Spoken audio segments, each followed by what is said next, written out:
Wealth, Yoga, Wine. Welcome to my podcast. I'm Valerie Hale. How many times laugh during the day? Laughter is one of the most our daily life. Mary Morrissey, whom I study, and I chose to study with her because it's a family business. Sons are involved, daughter. They make me laugh during each lesson. They use humor to teach us something. Mary tells us that children on average laugh 120 times a day. How often do you think adults laugh? Laugh on average about 20. Dogs. Funny story about kamikaze ball experience tryout during college. Lesson that he's teaching us: don't allow people something that you can't something. He proceeds to tell us that he wants to be either a quarterback or quarterback. Goes to the tryout. He did not make the team. Coach actually told him there was no way he was going to make the team. Basically, run. Matt was so driven to be in the college football team that summer he spent every day for hours.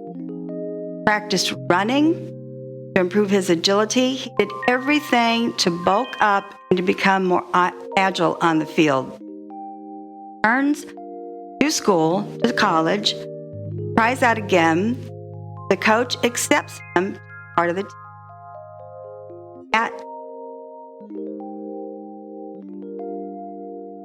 Self-confidence was not at the best because here he is sitting on the bench, first part of the college semester. Others want to come and see him, and now Matt is truly driven to play football on the field. Not going to tell you the spoiler, but again, the lesson that he teaches us became a kamikaze. He took the bull by the horns to convince the coach that he was the kamikaze coach did on the field. Matt did a great job in this video, and you will laugh the entire time. And his other brother, Rich Boggs, goes to a skit, allegory that he teaches us that many of us have shame, have feelings of not being forgiven for our past, caught in the doldrums. That little inner voice won't allow us to and follow our big dreams. Rich goes the skit of being a pirate, Jack. Pirate back in the 1700s, where he is constantly ships, constantly pillaging other ships, never had his own sailing ship. And he has this small inner voice that tells him, Jack, stop waiting in the doldrums. If you sail, or you know anything about sailing, being caught in the doldrums means that there's no wind in your sail for you to proceed forward. With this small inner voice finally pushing Jack in the skit, he gets the strong wind that pushes his sailing ship forward. He's caught in this huge storm, this storm that would scare anybody to death, and he's scared, and he's telling small inner voice, I can't do it. Are you sure you want me to go in this direction? I can't do it. And the small inner voice says, Jack, stay the course. Go through the storm. As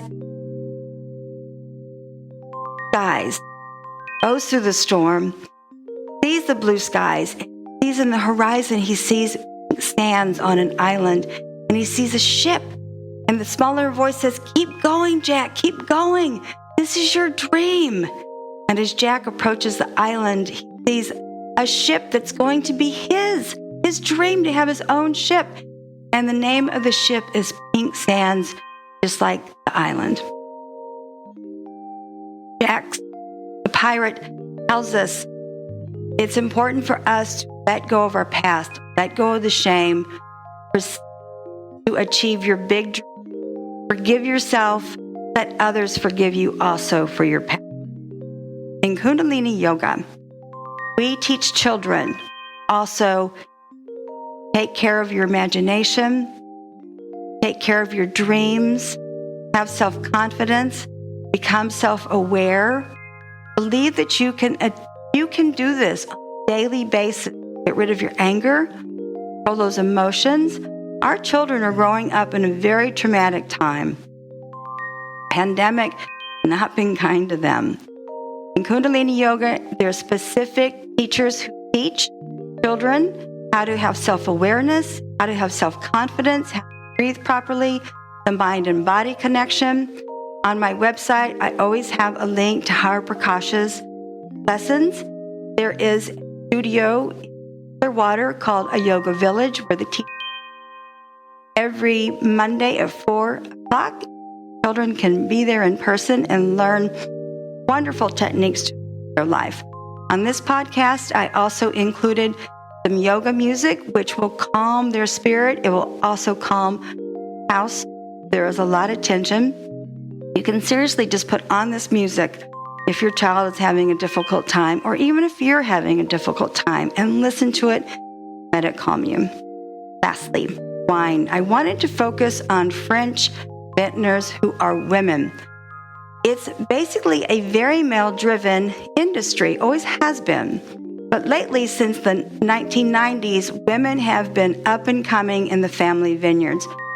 First woman that I have huge respect for, and I sold her wines in New York, is Chantal Michel Cordichot.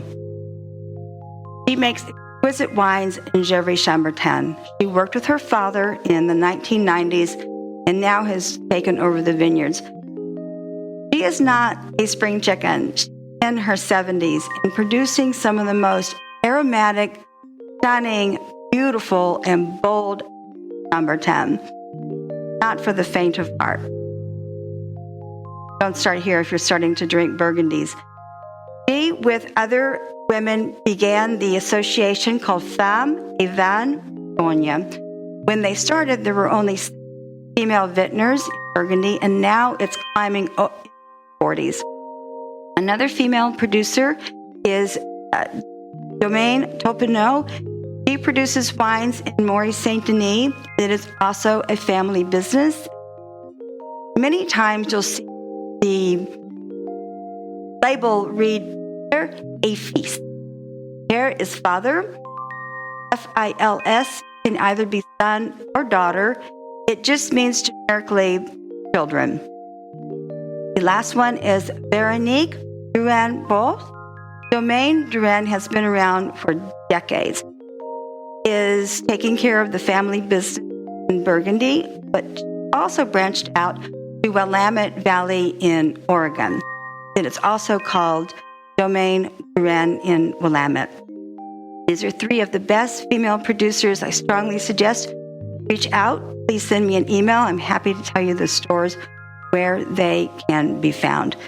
The women vintners add another layer of passion, another layer of education, and their techniques complement age-old family traditions, which is one of the reasons I wanted to include them, because they are making such inroads into the vineyards in France. Especially, this is a true family-owned business.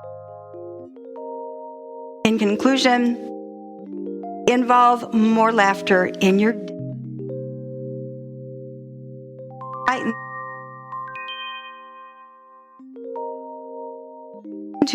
listen to Matt's video.